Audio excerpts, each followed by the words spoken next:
Welcome to the Love Dog Podcast. I'm your co-host, Raina Butcher, here with our host, Dr. Sarah Hensley. Hey. Hey, what's up?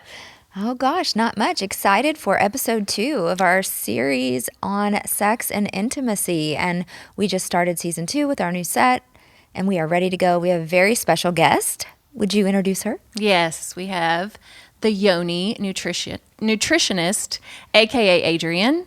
Hey, Adrienne, how are you?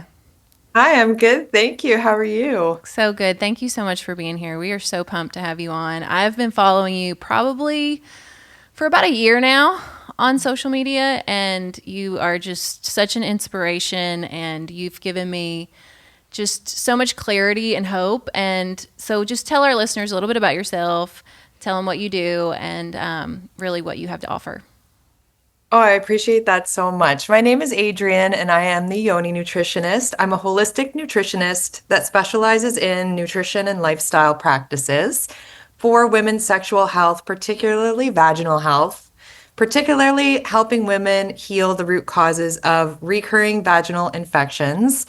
And not only am I a holistic nutritionist, but I am a very passionate sexual health advocate and educator.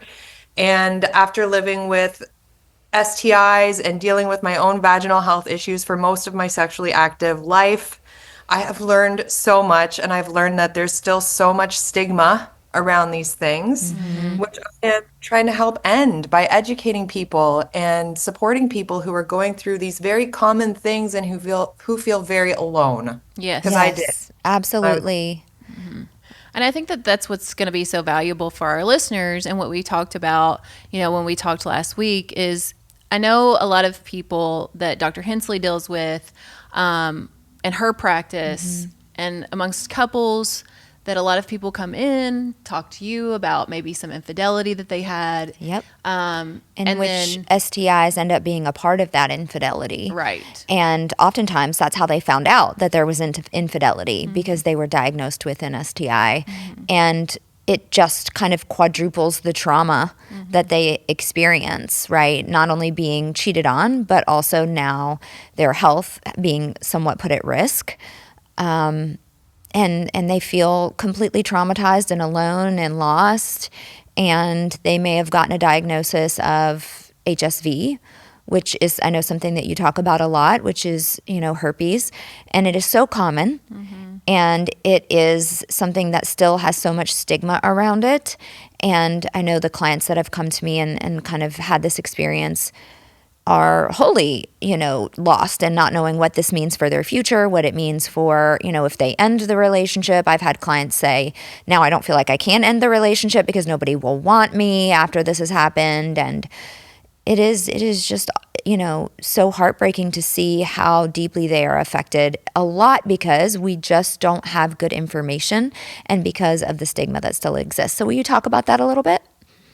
Well, it's my favorite topic because none of us were taught about this stuff. And that's where a lot of the fear comes in, is because we don't know a lot about these things. And when people hear the word herpes, it's like a branded scarlet letter or something like that, when it's just the stigma that's the problem, and this lack of education and the fear around these things, because we all fear what we don't know. Right. And there's so many layers that go into the shame and the feelings that come with a diagnosis like herpes, like HPV, two of the quote unquote lifelong viruses that are sexually transmitted. But little do people know is that they can be very manageable and preventable, and there are tons of things that you can do to manage these viruses, prevent transmission to partners, and learn how to live confidently within yourself and in your relationships and in your sex life when you live with these things. I've lived with both genital herpes and cervical dysplasia, one of the types of HPV, for over 20 years now. And I mean, I've got lots of experience with dating and relationships. And I've learned so much over my personal experience of 20 years living with these things, but also in my research and education as a nutritionist, to learn how to live confidently with these things. And it is unfortunate when these things happen because of infidelity.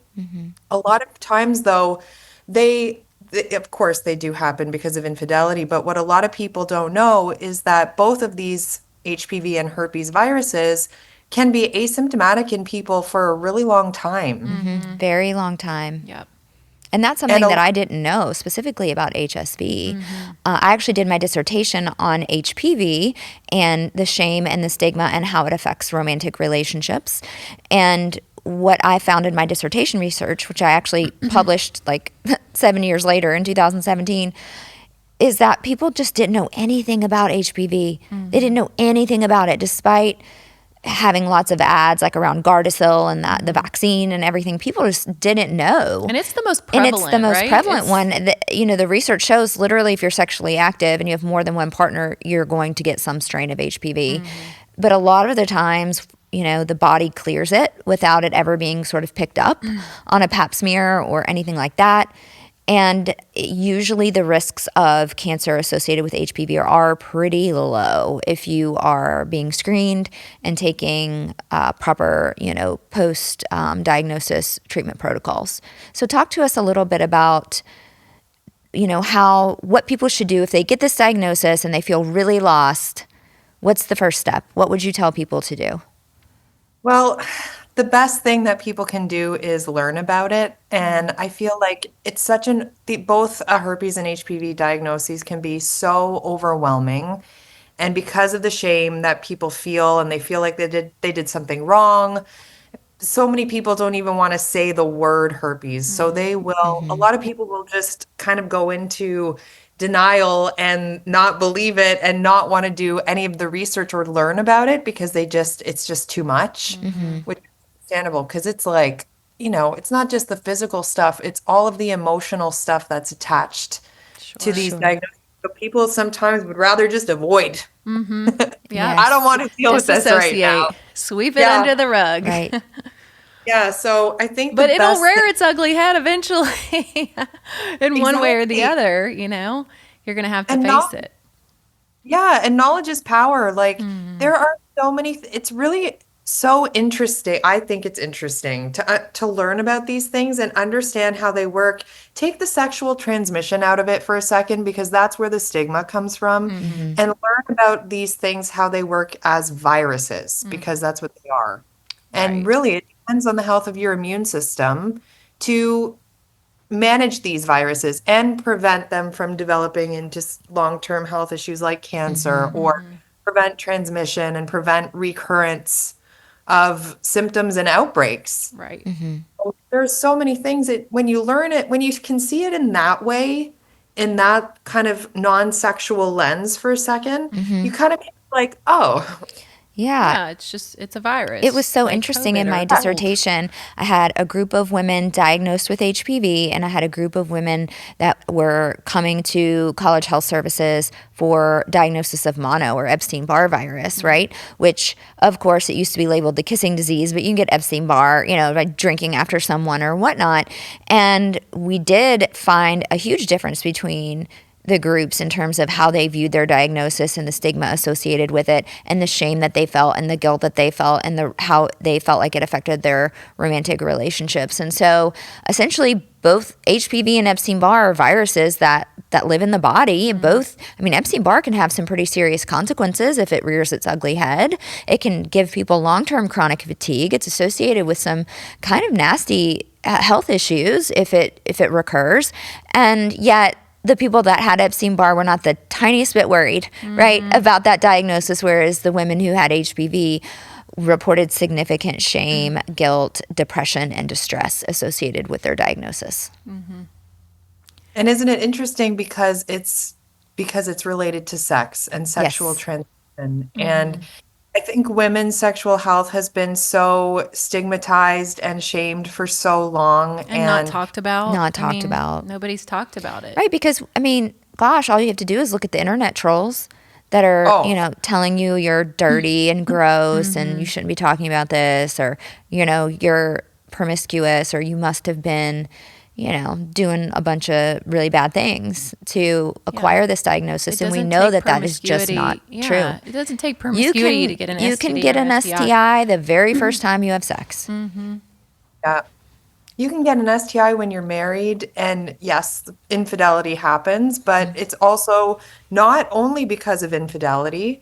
I was talking to a male client last night who was misdiagnosed many times by his doctors, finally received an HSV1 and HSV2 diagnosis, and had to tell his wife. And of course, she just assumed that he was cheating on her. And I mean, I can't prove that he wasn't, but he was really convincing me that he hadn't. Right. And that holds all kinds of other shame and stigma. And yeah, you can sleep with one person one time, do everything right, and wear a condom and still get things like herpes or genital warts, because sometimes condoms don't protect the area where the skin to skin transmission happens. Right. Like the pelvic area. I mean, Yeah. I've known someone who that happened to, where, it was transmitted on the pelvic area, and, they did everything right. They used protection, and it didn't matter. And so, sex is inherently risky, and you have to be willing to, I think it's important to understand the risks, right? So that you can be emotionally prepared for whatever the outcomes may be. And so, how do you recommend having that conversation with a potential dating partner if you've had one of these diagnoses? How do you navigate that? It really comes down to confidence in yourself. And that's so much easier for me to say than it is to do, because trust me, it took me a long time to feel confident in both of my diagnoses. But that's the thing. Learning about it is step one. Again, taking the sexual transmission out of it for a second and learning how these viruses work as a virus and how manageable they can be, and start putting those practices into place, because there's tons of things you can do with your diet and your lifestyle and supplements and your mindset around relationships, your relationship with sex, your body, and your vagina, your sexual health, and, work through a lot of those feelings of shame, which, Sarah, as you know, is like rooted in so much more deep. There's just so much more that goes into it than just the sex part. But when you can understand those and start doing the work, working through those, even if it's just little steps every day, you'll start building your confidence and trusting your body and trusting that these things you start to see it as not a big deal, because it's not. So when you go into these, conversations with potential partners, if you make it seem like it's not a big deal, chances are most of the time they're going to see it as not a big deal. But I think too, like creating an honesty within yourself and a trust within yourself. And it's probably one of those things, like, the more you do it, the more comfortable you get doing it, and then it becomes easier and it becomes more natural. And I think that, honesty and trust, I mean, as Sarah talks about and with so much, is so regulating to the nervous system. It is. And the more we can be honest with ourselves and with others is a way that we show up more authentic. And that's really what this is about, and so because I know so many of our listeners are probably living with, some of these diagnoses, and this is probably going to be just so unbelievably refreshing for them. Right. And so, and that's why I wanted you on, right? That's Right. why I wanted you here, is just so that you could offer this sense of hope and just this idea that, hey, it's not that big of a deal. Just be honest. Be honest, show up authentic, and then the right people will come in and the wrong people, can hit the road. They'll see themselves out, and that's a good thing that they did. That's right. And that's why it's so important, again, for our listeners, that they need to hear this, because I know that rejection can be such a big component of something like that for someone who maybe wants to step into that and be honest if they're in the dating phase of their life. And then you do get rejected, and psychologically that's really difficult. And I mean, Sarah, I know you can speak on that and speak on, a lot of your clients that maybe come in and that deep sense of rejection and what it does to them. Yes, rejection can be really painful. It is something that I think all of us in different ways have experienced in our lives in different forms of rejection. But with rejection, the primary emotion that's experienced is shame. And shame, we know, is so detrimental. Again, my dissertation was all about shame. And I even found in my dissertation that shame decreased CD4 helper cells, which is really important in managing viruses like HPV, for example. And so the more internal shame that we have, the more likely we are to have recurrences of some of these viral STDs or outbreaks of these viral STDs. And so there's a link there between our psychological, I mean, of course, there's always a link. We live in the biopsychosocial model of the world, but if you are living in chronic shame or you're depressed or distressed over your diagnosis, that could potentially make your diagnosis worse.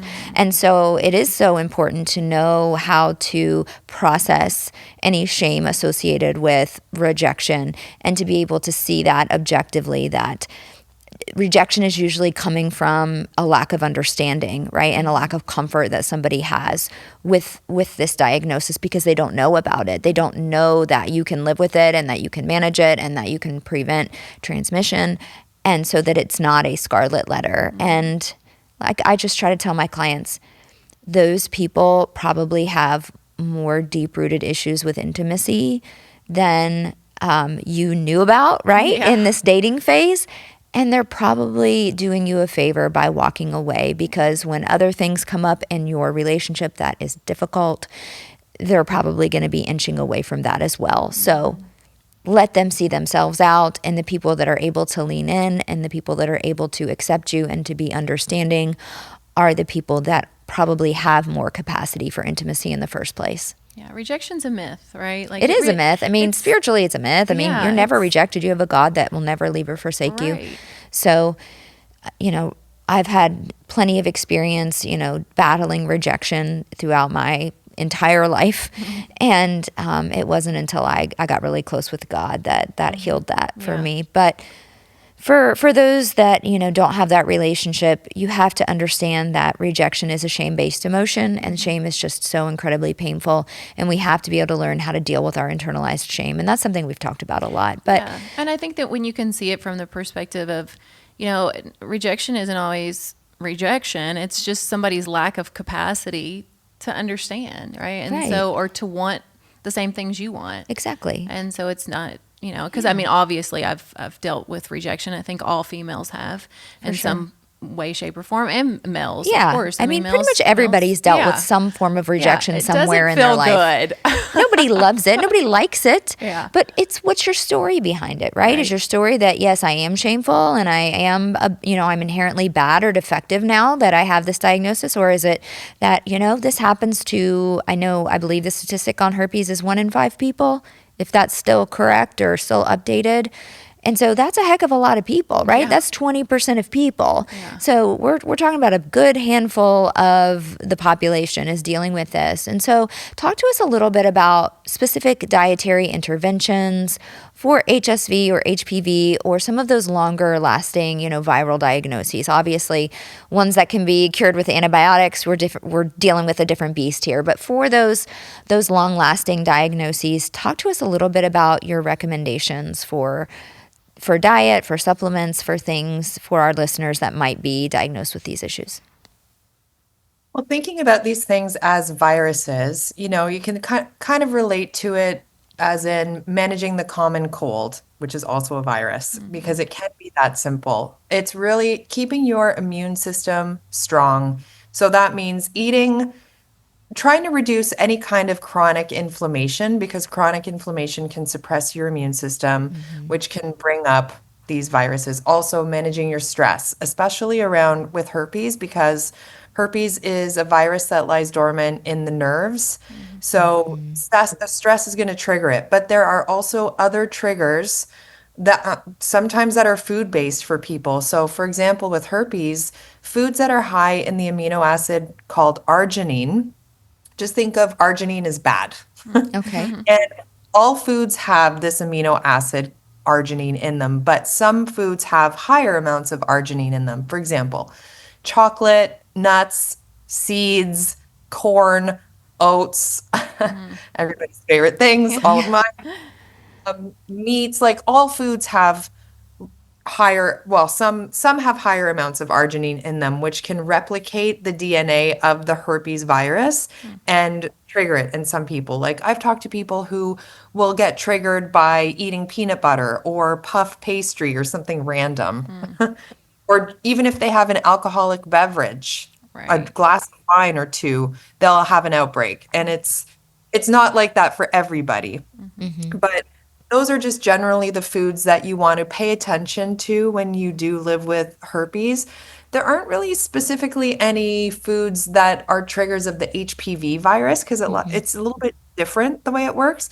But in terms of managing it with herpes, you can take a supplement called lysine, which is kind of like the opposite of arginine. Think of arginine being bad and lysine as being good. It blocks that replication of the DNA in the replication of the virus. So taking a supplement with lysine, there's a ton of foods that also include higher amounts of lysine as well. But just thinking about immune boosting foods, whole foods as much as you can. Fresh fruits, fresh vegetables, whole foods, good quality sources of protein, whole grains, and try to stick with that diet, I would say 70 to 80% of the time, 60 sometimes. Like you don't have to go crazy, but just making sure that you are taking care of your immune system and introducing foods that are high in vitamin A, vitamin C, vitamin E, and S. Those are the immune boosting vitamins that are really great for managing any virus. And supplementing with them as well, making sure you're taking good quality vitamin C, zinc, vitamin D, the immune boosting supplements, in addition to L-lysine. Green tea is really good for HPV, whether you want to drink like green tea or matcha. That's also really good, high in antioxidants. And really just, moderating the inflammatory foods. So if you're dealing with chronic inflammation, that's going to weaken your immune system and leave you more susceptible to these viruses coming up or being persistent. So gluten, dairy, sugar, all of the faves. Yeah. Yeah. All the good stuff. All the good stuff. But this doesn't mean cutting them out completely. Right. Like I Right. got some ice cream in my freezer right now, and Yeah, but I think this is just good advice in general for your health anyway, right? Absolutely. I mean, those are Absolutely. cancer preventing foods, the whole foods, the vegetables, the fruits. Those are foods that can prevent heart disease. They're foods that can, lowering your sugar can prevent diabetes. So it is not just about managing Vaginal health. That is overall going health. to be an overall anti-inflammatory approach. Yeah, and it's really just managing your stress, keeping a healthy lifestyle. You can, sure, alcohol in moderation. Smoking, I would say smoking cigarettes is bad for your immune system. I love cigarettes. Brain is like, Confession of the Sorry. hour. I love cigarettes. I don't smoke anymore, but I will always struggle. she's like the Chandler Bing I will in his always cigarettes. yes, I will always be a Chandler Bing, and always want to smoke and see other people smoke and be like, God, that looks so good. Like, watching Yellowstone, watching Beth Dutton smoke a cigarette, or watching Carrie on Sex and the City smoke a cigarette. Oh, Gosh, I'm just like, oh man, they make that look so good. And I think it, is the act itself that I love, and that I miss the most. Because, even now when I'll smoke a cigarette, I'm like, this is gross. Like, it's nasty, right? Like the smell, the taste, and all the things. But the act itself, I will always have just this love for. Yes. So, confession of the hour. Raina loves cigarettes. Okay. Judge her if you want to. No, we but all have our habits, and our right. vices, That's of course. But I think, when it comes to managing these things, putting your health first is so very important, because if you don't feel good physically, it takes an enormous toll on your mental health. And I'm glad that you brought up stress. I think stress is such a huge moderating factor. I have a lot of people don't know this, but I have a dual concentration in health psychology. So social psychology, health psychology. I was very interested in the impact of disease on relationships and our relational health, and how, disease can alter our romantic relationships and put a burden or a strain on that, and then how social support can help our immune system and help us manage chronic disease. That was one of my major interests when I came into graduate school and inside of graduate school. And there's a really strong relationship between having good social support, specifically a healthy marriage, and the ability for your body to manage chronic illnesses, including chronic viruses. So I'm sure that there's literature out there that, if you have a loving and supportive partner, you're probably less likely to have outbreaks than if you do not, or if you're in a marriage where there's a lot of stress. It's so interesting, the psychosomatic connection to all of this Absolutely. stuff. And when we were talking about rejection earlier, it is really a matter of creating that safety within yourself and feeling safe in your body no matter what life throws at you, no matter what type of, situation you're in, but especially when you feel safe in a relationship and with your friendships and your family, because that does help to kind of regulate your nervous system, which Yes. will help to, manage and prevent these viruses. If you're in a constant state of stress and you don't feel safe inside of yourself or externally in your relationships, in your work environment, whatever, that's going to trigger your nervous system to be like up Yeah. here. And that's like 100% of my clientele. Yeah. 100% of my clientele Yeah. are chronically dysregulated. And of course, I used to be as well, because when you have relational trauma, especially relational trauma that starts in childhood, your nervous system becomes wired towards being in a fight or flight state, or even, in a functional freeze state, which is that blended state between fight and flight, and then moving up into freeze and then back down, where you're just being fueled by adrenaline when you're productive, and then when you're off, you're just like dead in the bed, right? You're bed rotting. And so many of my clients, because they've dealt with significant attachment issues from childhood, they've lived there their entire lives. They don't know what it feels like to be safe, and I didn't until I was 39 years old. And I struggled with so many physical health symptoms of just about every variety. And so I think for individuals dealing with these issues, really becoming attachment secure, which at the heart of that is nervous system regulation and stabilization, and being able to create safety in the relationship to self, which then allows you to create safety in romantic relationships. It's just probably a vital component, or something that they might want to seek out if they're dealing with these things, because stress is such a moderating factor in the proliferation of viruses in the body.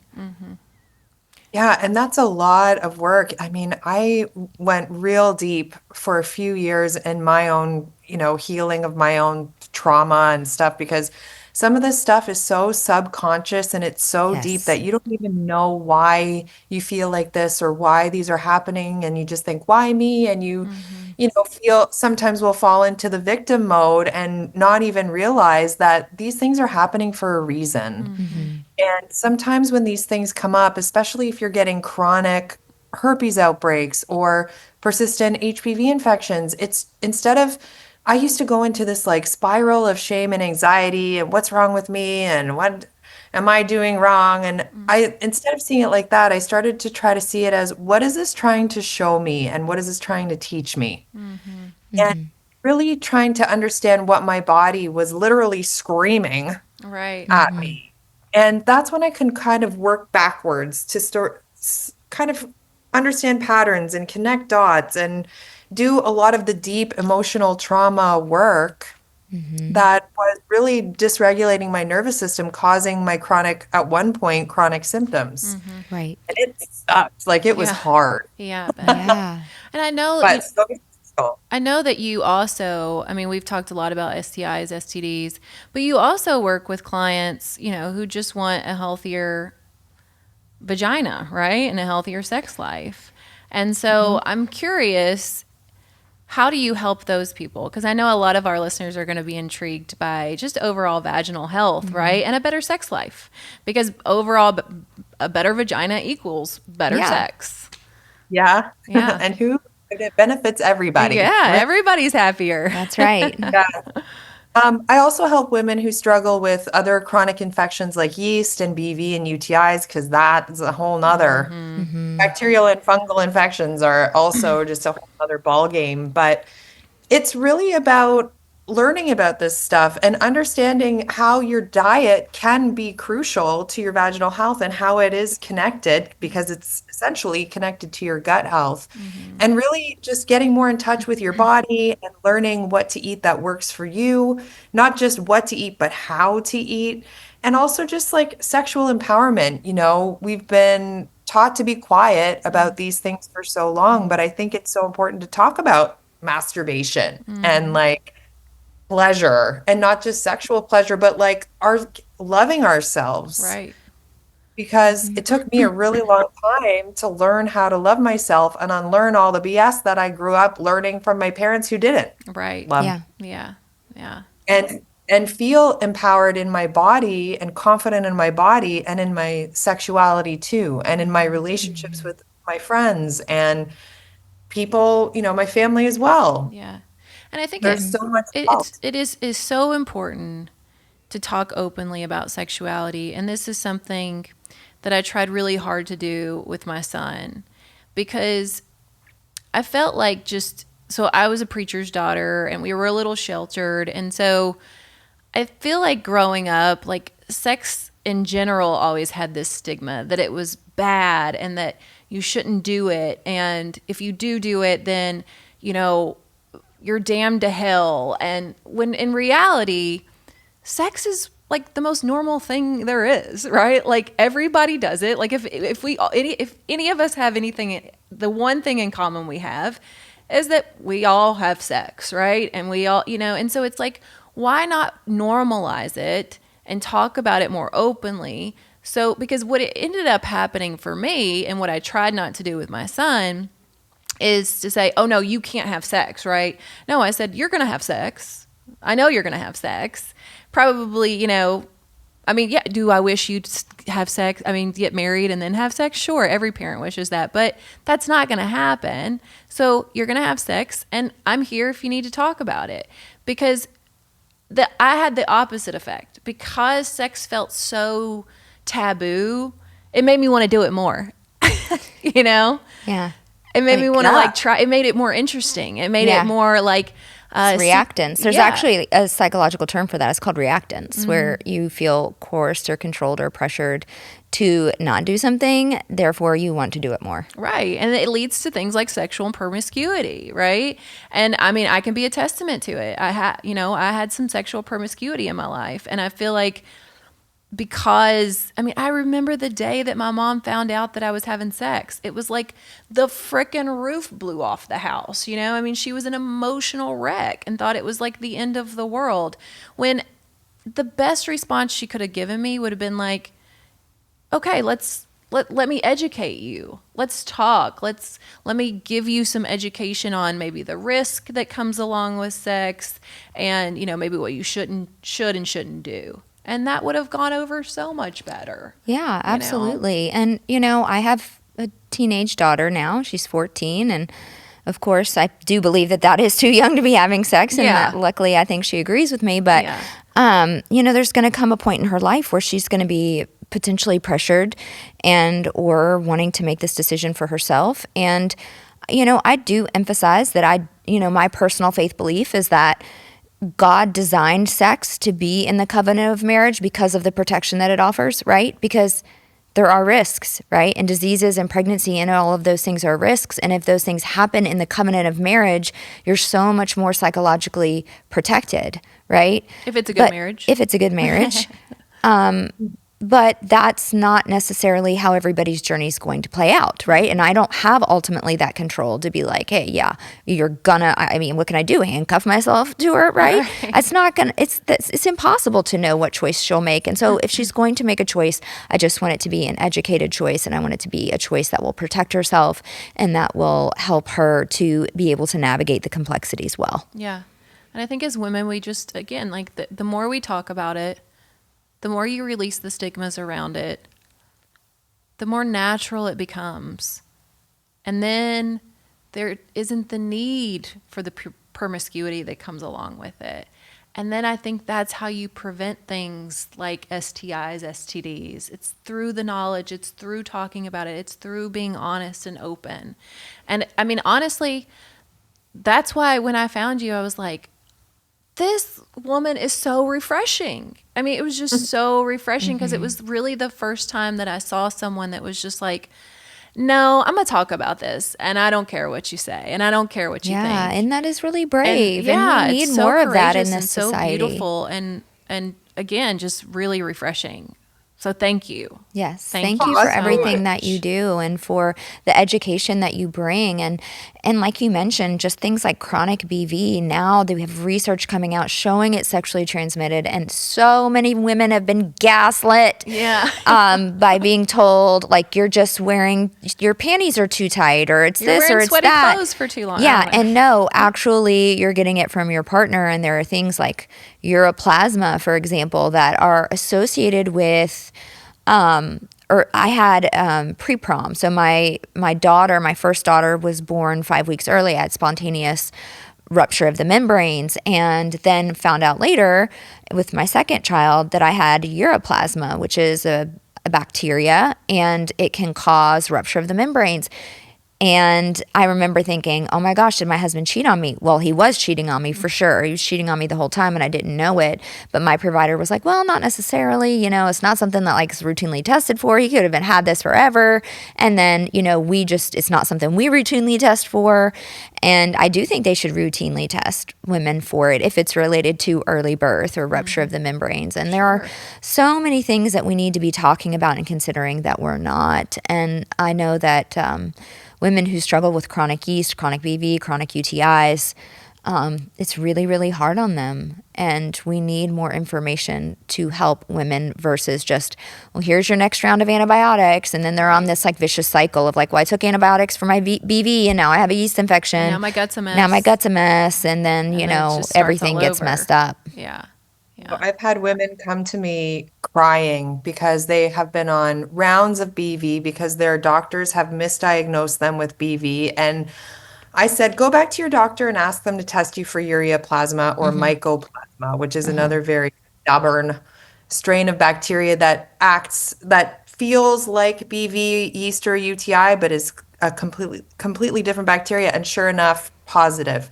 So her doctor has been testing her and treating her for the wrong bacteria for so long with the wrong antibiotics, Wrecking her gut. Yeah. wrecking her gut, destroying her emotional and mental health because of it. And it's just so frustrating that, we really have to be our own health advocates. Like, obviously, we need our medical system, we need our doctors, we need treatment, we need medication, but sometimes the doctors don't get it right. Right. Right. And if your systems are chronic and you are treating them and you're getting treated and taking the medication and they come back, it's so important for you to understand that you got to be your own health advocate and either research or find me. Yes. I am such a fan of holistic medicine. Yes. I honestly, and this is so terrible, other than the surgeries that I've had, I don't think I've ever been helped by one single mainstream doctor in my entire And we're not hating on freaking medical doctors life. by any means. No, I'm because not. I think your leg is broken, like you need a medical Right. doctor. I mean, there are certain things, Yeah. that, I mean, modern medicine has really helped my mom who's had pancreatic cancer.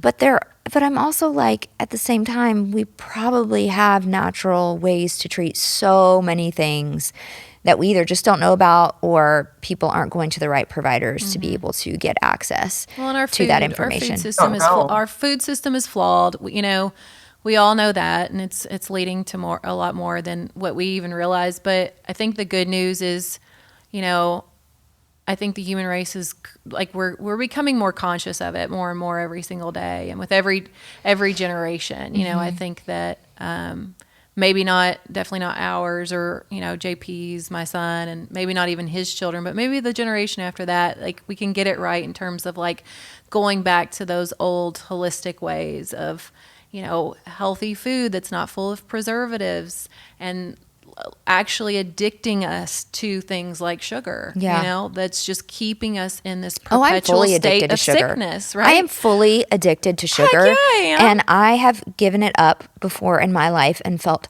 a million times better. So much better. And then, I mean, it doesn't take much for me though. Man, it takes like one crumble cookie or like some ice cream, and then I'm like right back there, I know, it's and that is very actually addictive. a goal that I have this summer is like, nope, I'm cutting this crap out, and my kids are going to eat less of it, and we are not going to have all the fatty cakes and the camper, I've had seasons of life, where, I've like, no sugar at all. And then other times, I've gone full, fat girl on sugar. And then other times, it's just a moderation thing for me now where I'm just like, okay, every once in a while. Everything I eat, I feel like I need something sweet now. After You have to put me in a straitjacket to eat something sweet after bad. dinner.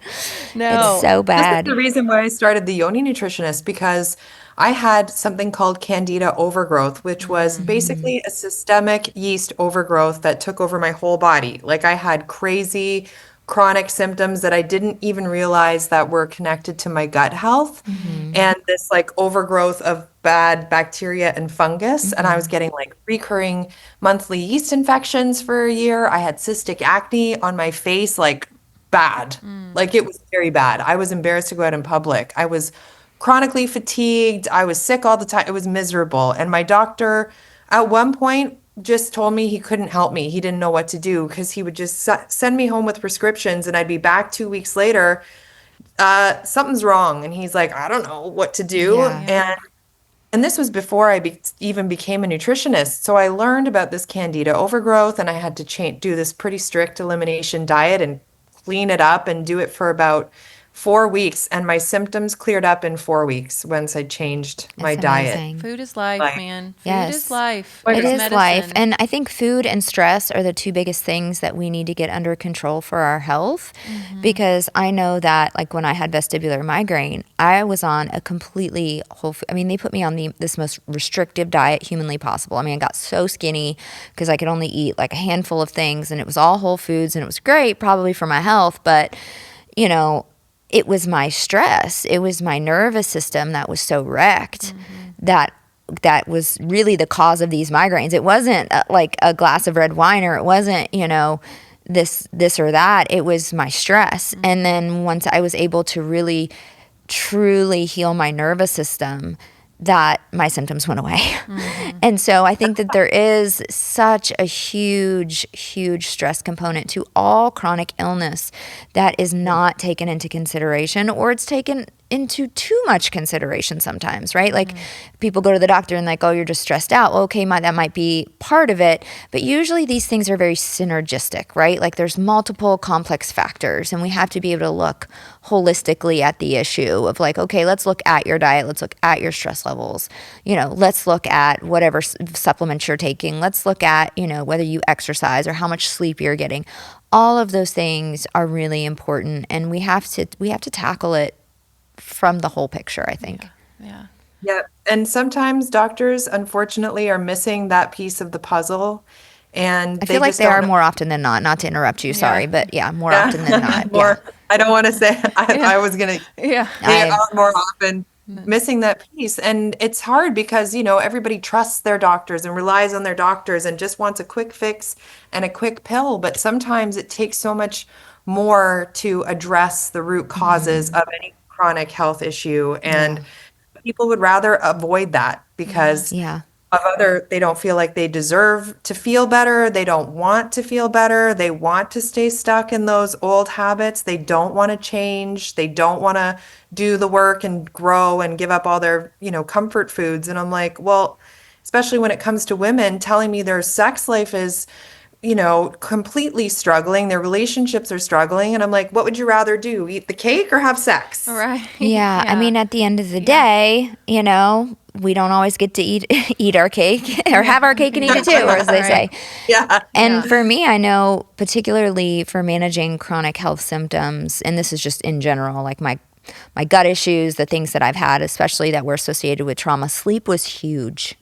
It was huge. And when you have a nervous system that is dysregulated, sleep becomes nearly impossible. And I probably sleep better now than I have in a really, really long time. And I've noticed that is such a huge component for me of feeling good and managing the trauma symptoms that are still lingering for me. If I get good sleep, I really don't have anything going on. If I have a bad night of sleep, and usually that bad night of sleep is my fault, then I'm miserable. Everything flares up. Yeah. Well, and then I've always felt too, if the more tired you are, the more apt I am to grab things that are not good for me in terms of food. So sleep really is like the foundation. It is the foundation. In terms of the synergy. Yeah, because you have to have self-regulatory ability to be able to make good choices.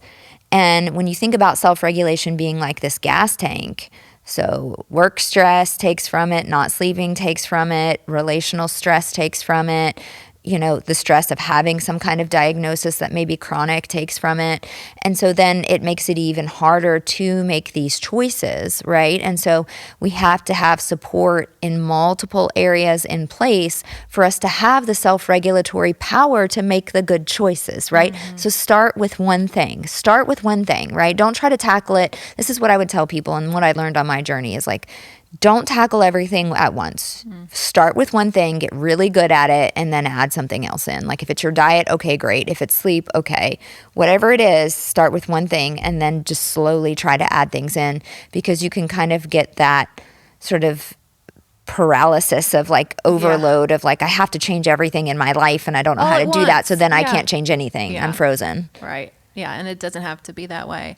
And I think speaking of synergy, just the two of you all, each of you have something so unique and special to offer in terms of all the things that really matter to get your physical and mental health under control. That I think for our listeners, this could not be a more beautiful little situation, right? Like, I just think it's so special because, obviously, Doc, you're going to help people with nervous system regulation and relational trauma. And then, Yoni Nutritionist, Adrienne, you're going to help people, with their nutritional health and their vaginal health and their sex life. And, that is a beautiful marriage right there. It that is. synergy is beautiful. I love it. And we're so thankful for you to come on and to talk to us about these things. And I'm just so honored to get to meet you in person, because it's funny, and I know some of your followers do this, but when you see influencers on social media, it's like they're famous. And then and then you see them in real life and you get to talk to them and you're like, oh my gosh, I'm such a fan. And you guys are famous. Oh, y'all are famous. And I'm glad to know you both. And I think that I can speak as maybe an outsider here. And for our listeners, what you all are offering the world is so valuable, and it's changing the world, and it's saving lives, and it's so powerful. It is so powerful. And I'm just so thankful to know both of you. Oh, thank you, Brenda. Yes. And Adrienne, thank you so much for being here. Thank you for coming on here. And Thank you. Tell our listeners where they can find you. Find me on Instagram at Yoni Nutritionist. That's my main hub of communication and all of the things that I share and do. Okay. I'm also on TikTok at Yoni Nutritionist. You can find my website, yoninutritionist.com. And those are my main pages. Perfect. Yes. And then your services, tell our listeners just a little bit about your services. So I offer 4 different online self-guided programs and guides for the 4 different vaginal infections that I specialize in. So I have one for yeast infections, I have one for BV infections, and I have a herpes guide and an HPV healing guide. I offer one-on-one support and coaching, and I have a herpes women's group support Love that. program where we do monthly group support calls, and those are really fun because it's all kinds of tea. Yeah, I bet. All the Yes. stories. Oh my God. And All the support is so dating important. thing, guys. Oh my gosh. Support I have is to so join that group important. just for the tea. We do have some good chats. Yeah. And it's so nice to have a community of people where you feel like you're not alone when you're dealing with these things and you're Absolutely. crazy. sure. Because we're all going through it in our different ways, but we have all of the same emotions around these things. And being in community with other women is just so powerful and empowering. So thank you so much for having me. Thank you Thank for you being for here being on so here. much, And we really thank just you. hope that if you are impacted by an STI, a chronic one, or you struggle with chronic vaginal infections, or you struggle with self-confidence around those things, please check out the Yoni Nutritionist and her services, because she is out there bringing not only awareness and confidence back to individuals who are struggling with these things, but she's also bringing healing into the world, and we appreciate that so much. Yes. And authenticity. Yes. Amen Yes. to all the authenticity. That's Yes. just, it's so Your regulating. bravery and is so- just very commendable. Also, to all of our listeners, of course, Go check out Dr. Hensley's services while you're there, checking out the Yoni Nutritionist at thelovedoc.com. For our listeners, we have a special promo code, LoveDoc27, for 27% off Dr. Hensley's services. And of course, we have to take a moment to thank our sponsor, Cozy Earth. We love you. Adrienne, if you haven't tried anything Cozy Earth, do it, because it will make your life exponentially better. Their PJs are made from the viscose of bamboo. Yes, and as their sheets are too. Yeah, the sheets are top notch, top notch. They have a 10-year warranty and a 30-day sleep guarantee.